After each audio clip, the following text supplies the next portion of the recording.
I want to tell you about the second document. Not the first one. The first one I already knew about. The first one had been found, confronted, corrected, and filed away in the part of my memory where I keep things I have processed and decided to move past. The first one had taken 6 months of therapy and 2 years of careful rebuilding to move past. I had moved past it. I thought I had moved past it. Then I found the second one. I want to back up. My name is Jennifer. My husband's name is Michael.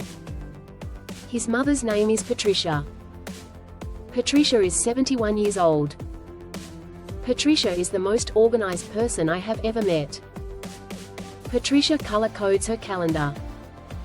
Patricia has a filing system for her filing system. Patricia does nothing by accident.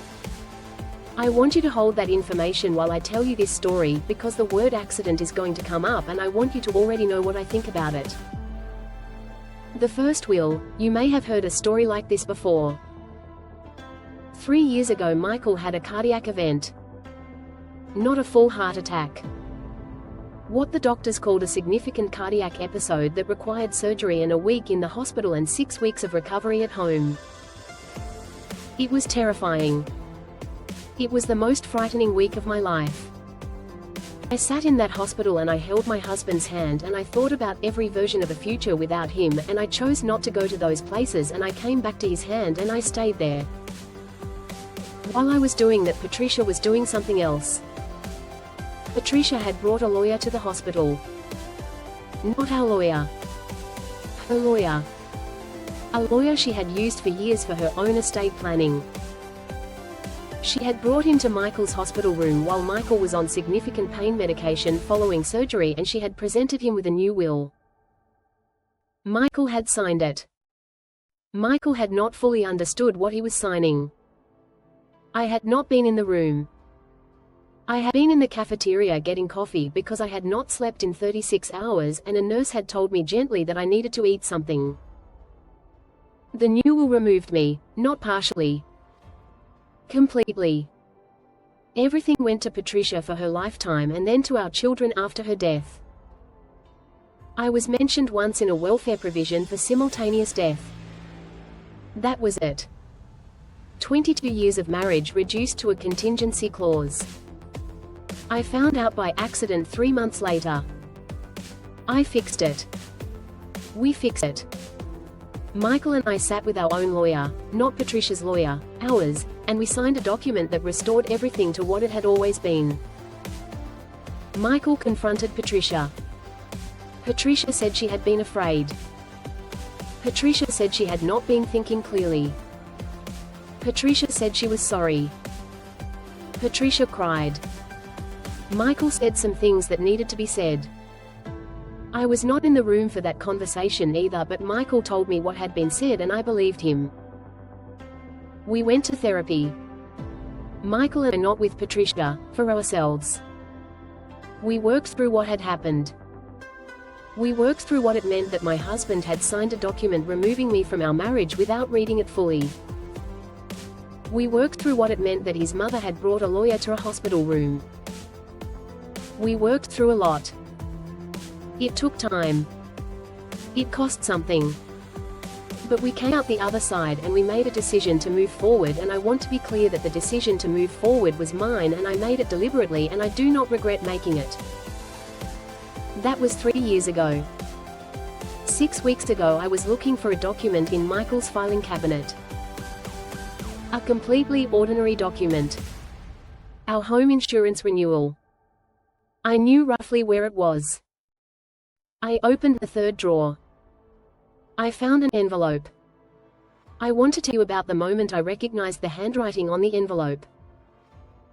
Patricia's handwriting is very distinctive. She uses a fountain pen.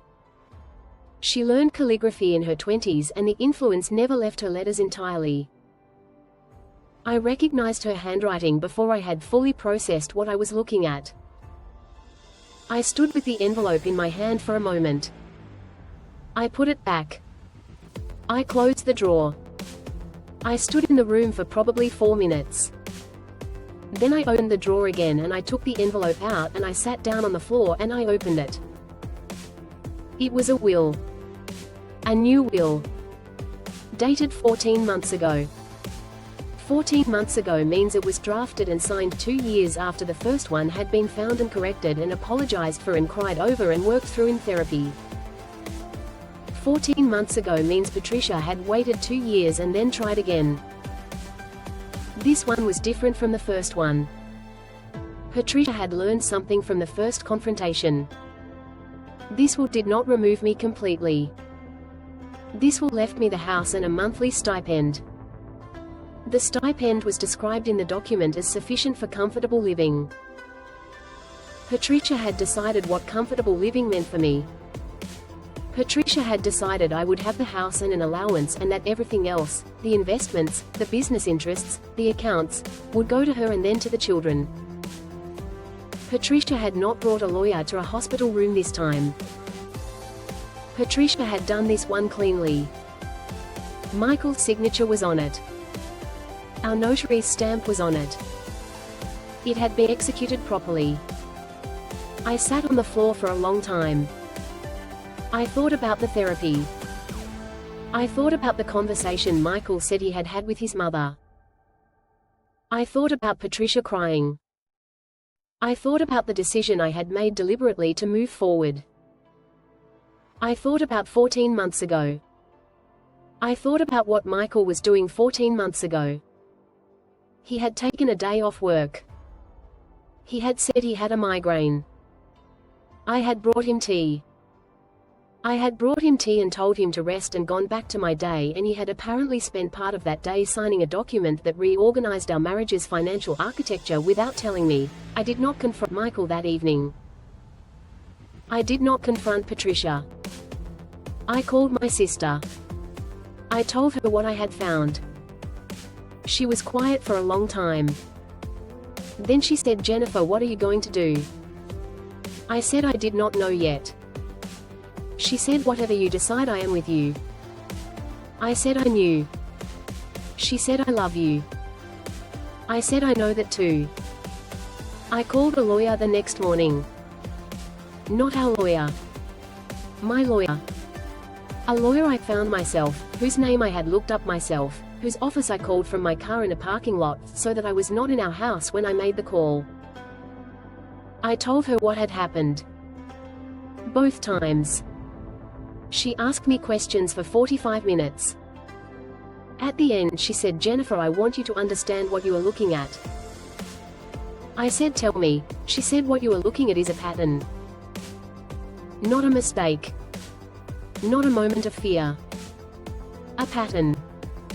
She said the first will could have been fear. The second will cannot be fear.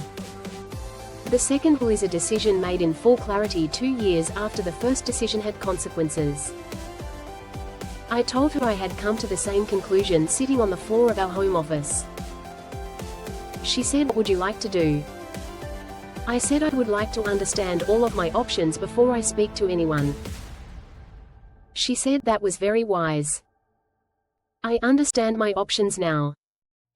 I have not yet spoken to Michael. I have not yet spoken to Patricia. I am speaking to you first. I am speaking to you because I need to say this out loud before I say it to the people it is about. My mother-in-law tried to rewrite my marriage twice. The first time she used a hospital room and a lawyer and my husband's medicated confusion. The second time she used a day when he said he had a migraine and I brought him tea. Both times he signed. Both times I did not know. The first time I forgave. The second time I found it 14 months later in a filing cabinet while looking for our home insurance. I do not know yet what I am going to do. I know what my lawyer has told me. I know what my sister has said. I know what I have been sitting with for 6 weeks.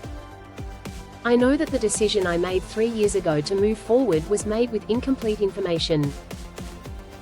I know that comfortable living is not a number Patricia gets to decide. I know that a stipend is not a marriage.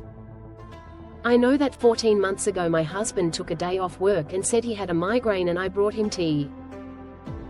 Was I wrong to go to my own lawyer first? Or did finding a second will 14 months after the first one was corrected and apologized for answer every question I might have had about whether moving forward had been the right decision? Down finger, drop your verdict in the comments, NTA or YTA. Bell, subscribe to The Verdict for new stories every week. Because every story deserves a verdict.